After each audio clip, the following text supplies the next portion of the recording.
Hey there, y'all. Catalina Report. This is number 7 going down. I got a nice little topic going on today, and it is yes and no and the balance in between. Being a yes man and a no man, finding balance, how that's going to help you like in business with a balance. And you can be a yes person, take on every single job. You can underbid things, you can try to match people's prices, or one of your strengths, one of the biggest things is saying no and just putting your foot down in business whenever it comes to jobs or employees or customers, whatever it is. So there's a very fine balance like when it comes to the power of each, and we're going to get into that a little bit. So let's start with yes. And there is pros and cons to each, and I'm sure you guys can list a lot. But being a yes man in business, just saying yes to everything, wanting to take on every single job and possibly biting off more than you can chew.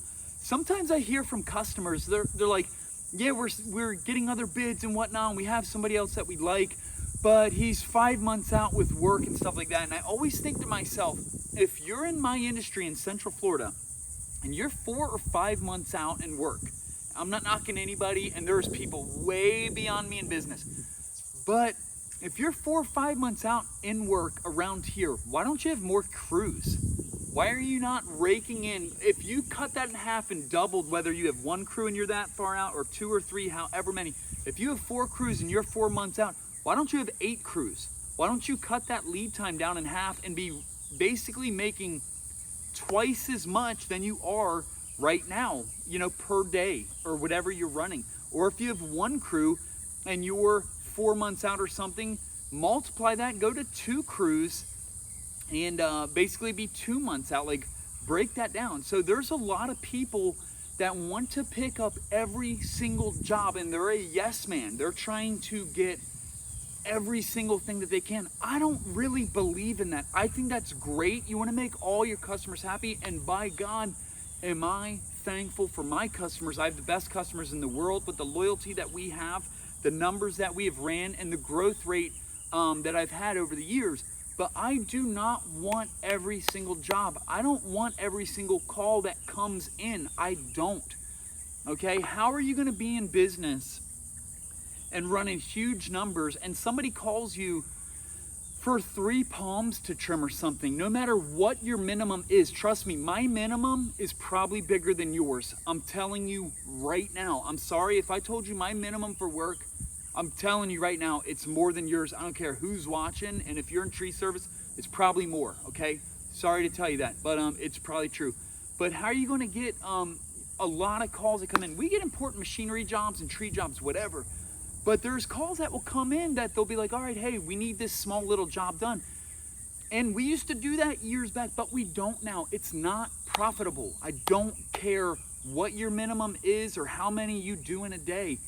It's not chasing a money job. And there's different tiers of tree service. Trust me, I'm in there right now, like climbing.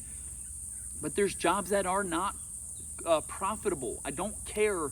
And a lot of guys will stack those up and be weeks out, and they'll have a lot of little filler jobs like that at the end of the month, they're not profitable, okay? You blow a tire out going to do one of those little couple $100 jobs, you lost your ass on the job. And I'm just telling you straight up, that's how it is, okay? So you can, I would love people to comment and chime in and see how you guys feel about that. But I'm climbing the ladder of tree work and whatnot, and not every job is profitable. We turn down a lot of jobs, okay? And I think that everybody really should. I think the people in similar ranges where I'm at would agree with that. So that's the balance between being a yes man and a no man with that. If you're taking in and you want to land every single job, I think you're losing. I don't want people to argue with me, but I think people would similarly feel the same way. Now, let's go over to the no side of things, the opposite.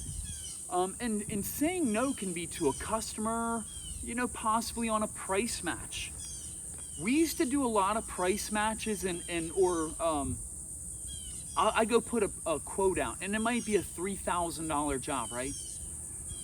And a customer saying, well, I did get a quote for $2,200. Do you think you can match that or something like that? And I'm going to tell you right now, for years, I was the yes man with that. I was like, yeah, we could, absolutely. Let me think it over. Let me give you a call back. And we would get close to it. I would match the price or, come off the price a little bit, maybe be a little bit higher.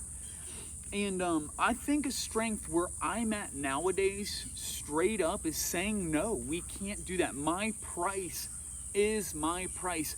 I can't match it.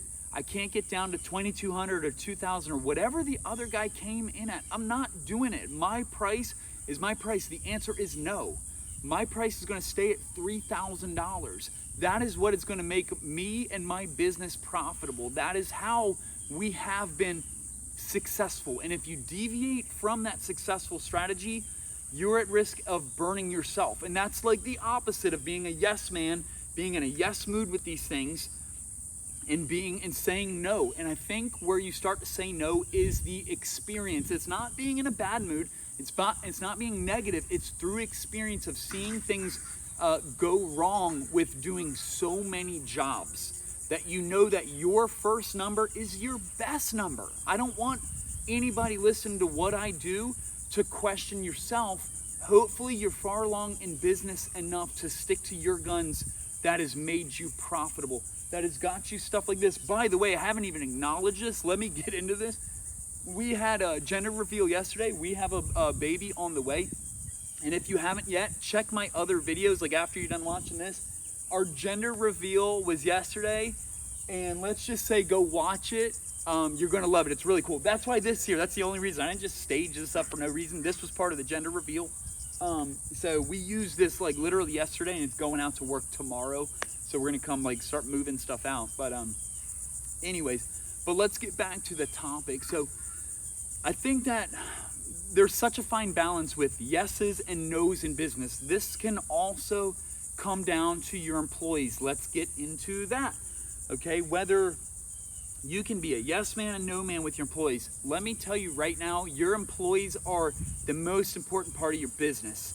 Okay, people that work with me, they don't work for me. They work with me. We are a team. We are family. If I don't consider you being family down the line, you ain't working for me. It's that simple. Like, I really strongly value the relationships that I make and the guys that got my back, because I try to have their back as much as possible.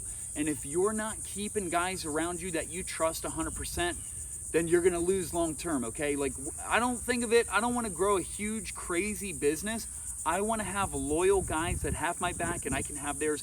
That's what works for me. That's my strategy. That's where I'm at. I have a small core group of guys that I trust, that I love them, and I try to treat them as good as possible. But let's get down to it. Like, not recently, but in the past, you can bring on guys where you're like, man, this guy's an all-star. He's great. I want to have him around forever. And they might, down the road, you might be, yes. Here, I'm going to give you a huge raise. Here, I'm going to do this for you. Here, yes, you can borrow the truck or whatever. Or, here, it's okay that you're late, things like that. And they end up burning you in the end. Like, say, great climbers, for example, always seem to have the most character issues. If you've been in tree service long enough, you know that the climbers are divas. They're the ones that usually have huge issues, whether it's doing things outside of work. I'm not going to get into it too much. Or they're late, they sleep in, or they just need to be babysat a lot. If you've been in tree work long enough, you know what I'm talking about, like straight up. So you really just have to have a balance with knowing when to put your foot down, and the right guys are going to stick around. You're not going to have to balance it so much. They're going to know what it is from the get-go. When you establish, rules of the business and whatnot, they're going to know. And then, of course, don't say no all the time with your guys. My guys are like family, so I want to have a nice little balance with what we do for each other, what they do for the business, and how I treat them, how I try to reward them, because I love my guys. They mean the world to me. They're like family to me. Straight up, that's how I feel about anybody who works with me. It's like family. It's like a brotherhood. So you got to have balance with everything. You got to have yes, no. You got to be in a yes mood, no mood, but you got to find a balance when it comes to everything, whether it's work, landing jobs, and keeping the right guys around. So this is the Catalina Report. If you haven't already, hit subscribe. I do this every single week, always doing equipment videos and whatnot. So So if I can ever help you, comment. If you guys agree, let me know what you agree with. If you disagree, go ahead and comment down below. Let's talk about it.